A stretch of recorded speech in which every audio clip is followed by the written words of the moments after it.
video ke?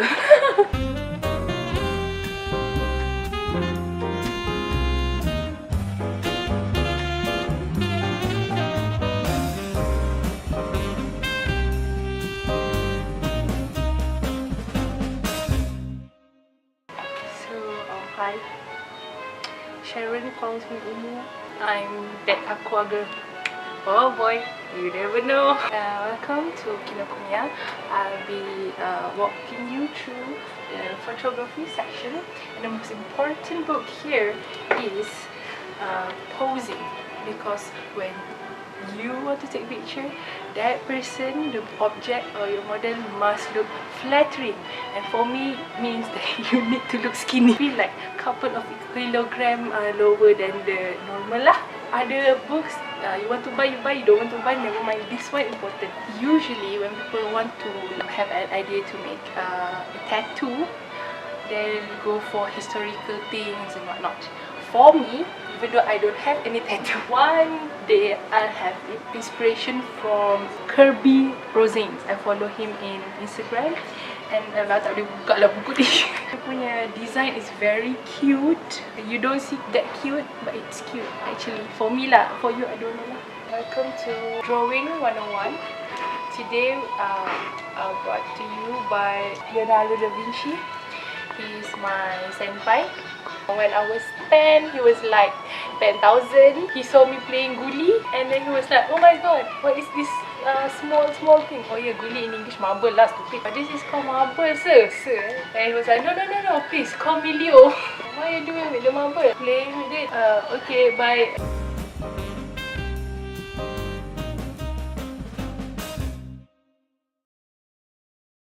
No need sekolah mana bro? We're the same sekolah. Right now is Masak Sarawak, bro. Y'all need to go there, like experience the culture. Seriously, it's different from Semenanjung. Side note, Sarawak Sabah is still Malaysia. For this, I was like macam tak kisahlah. People macam, oh Sarawak is outside Malaysia. Now when I experience the culture themselves, they really want to like, you know, some of them really want to fight to go out of Malaysia. But Sarawak cannot stand alone without the support for Semenanjung. It's an awareness for people in Semenanjung to know and to acknowledge that Sarawak and Sabah is in Malaysia, because they are feel left out tau. Tahu tak macam mana feel left out? So lonely tau, seorang-seorang. I've been brought up from a conservative family. Senang cerita, it's very so Melayu, like one group of Melayu. They friends with Melayu, and then except for going to MJS school, so a bit mixture there lah, but just a little bit, not much in the social punya surrounding like that. So when I first go to Sarawak, it's like wow, very different. You don't know who's Malay, who's Chinese, you don't even know like who's Indian. Sometimes they look like very Chinese, but they can speak Indian. The interracial marriage or whatnot is very versatile lah there over there. It's literally culture shock. It's not like, oh my god, masuk university, drink lah, party lah apa. It's not that. It's the culture of racial ethnicity that is very shocking from Semenanjung lah. I can really see the very distinct. Dear customers.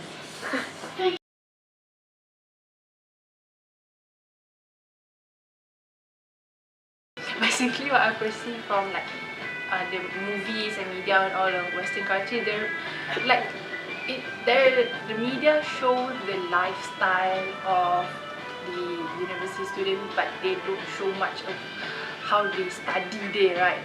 Like what I think prior going to university is that okay, you have much time to do many things.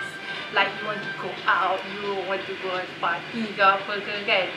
Dude, bro, it's all about the study tau. Like seriously, I mean, I don't know lah, maybe I'm that kind of people lah. My family really want to see the result and all. So macam I think we got I will got some time to do other thing, but no, it's really about the study. I mean, yeah, like especially for me, social studies, it's even though I need to engage to about in the social society and all, but reading is actually the most important essential in university.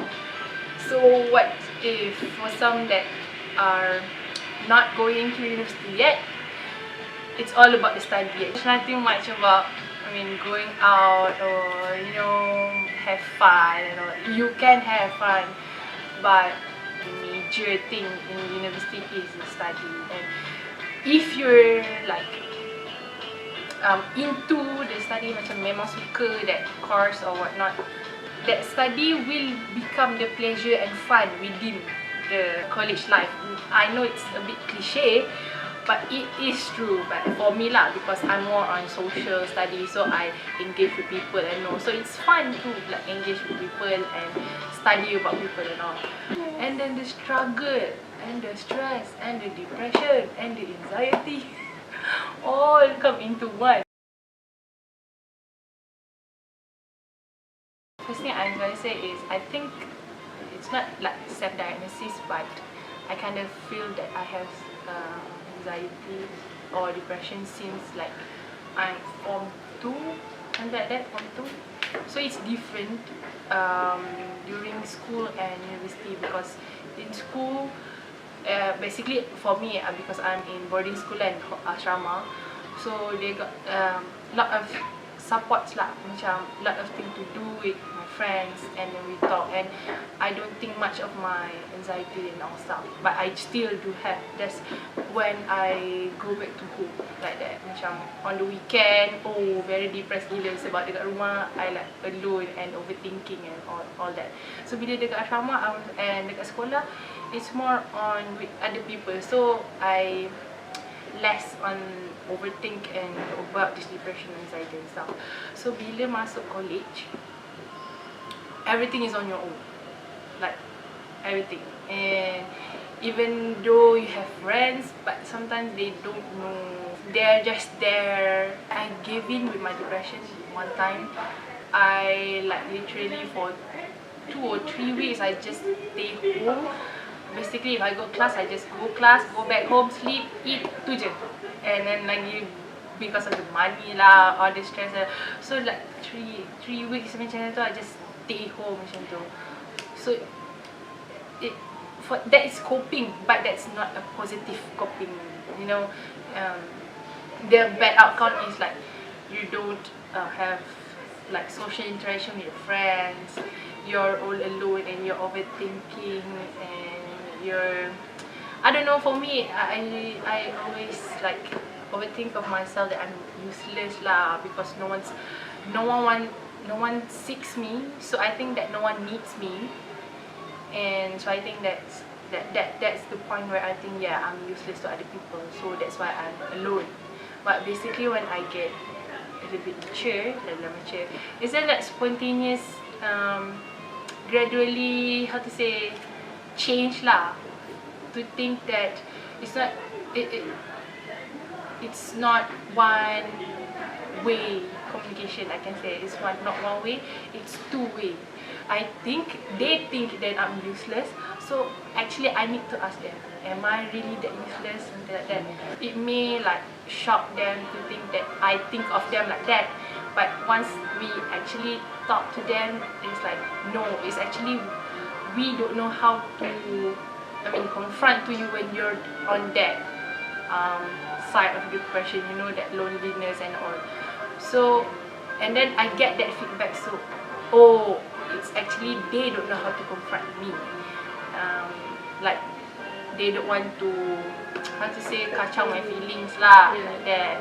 It's like, okay, they think that I need my alone time, but I think that they need to come to me. So it's just, actually, at the end of the day, it's can't expect everything from other person to be for us, but sometimes we need to demand, grab. That's only my experience. Other people have their own experience, how the way they cope, how they communicate with others to kurangkan lebih depression ke all of that. So that's my way lah. No.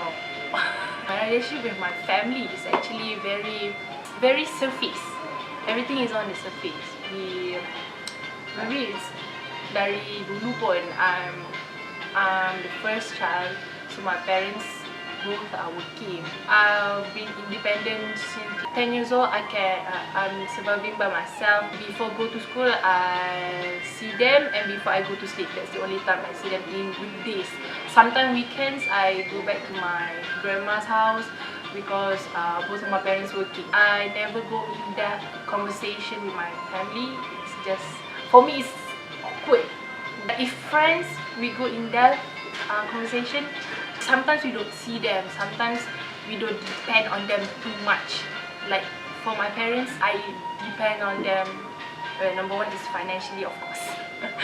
For me, it's kind of awkward lah to like talk about this depression, or I'm talking just for my side lah. Some people might need their families and all. And friends all. That's why I'm not a family person now, you know. So that I don't want to talk much about the sad side of me, the dark side of me with them. Kind of sad actually. Watch my other friends, they call their parents like at least once a week. I call them like at least once a month, and that time only is call for money. I want to be in a relationship with parents, which is a bit more in depth, but I think it's awkward lah. I pun dah besar, 22. So if 22 years I live and experience this by myself and with my family, with my friends, so I think this dark side of me for my parents, I keep it aside lah. Forever? Depends juga. In future, maybe if I know more how to communicate with my parents and which side is okay to reveal to them or not, maybe slowly I can talk to them about this dark side.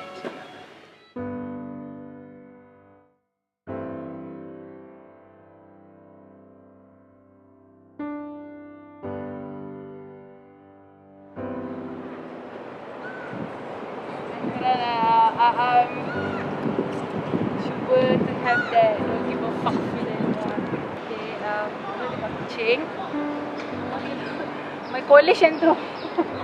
Dia ada part tu, part aku yang paling besar tu lah. Be positive, be nice, be you, be beautiful. My gender expression is, if I want to label it, it is called gender fluid. I express my gender throughout the spectrum between being very masculine or very feminine. So today I try to look a bit more feminine, but I still have that masculine quality, which is my physical. So yeah, that's why I am gender fluid. I express myself as one. First of all, my sexuality is pansexual, which is I'm sexually attracted to those from any on each of the spectrum, that gender spectrum, that sexual spectrum. So if I like that person, I like that person as them, as a person. So I think, it's a journey for me, because it's not like one thing to explore that I am a pansexual and all. I think it started at when I was 14. It's not a phase. For me, it's not a phase. It's more of a journey to discover myself.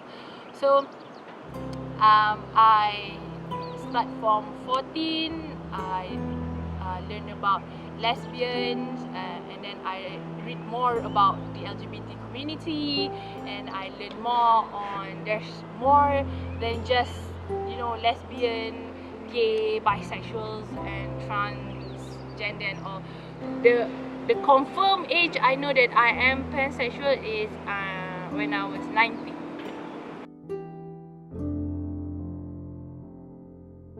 At first, I'm a person that I want to be confirmed by others. So I really want my friend to know who am I, what am I, and all that stuff. So I have two set of friends. The old friends, they were like macam ignorant sikit. So I mean I expect that. So I'm okay lah. At least they know. The newer friends from my college, they know what is sexuality and all. So when I express myself, they understand. They if they don't fully understand, they try to understand, and maybe they have that basic understanding of what is gender, sexuality and all. So I am very how to say, happy lah of my friends because they know, and what I expect of them is actually true. I'm being myself is because I want people to be aware that in this world, especially in Malaysia, for those Malays, it's not in the, they need to pop their bubbles and they need to learn more that out there, out in the world, there are more people, more than 2 genders, more than like 3 basic sexualities, and so I need to make people aware of that. Don't read people because they have their own background and such. If you want to know people, ask them lah. And to do that, ask them nicely. Don't be rude, don't have negative connotation in your words like that.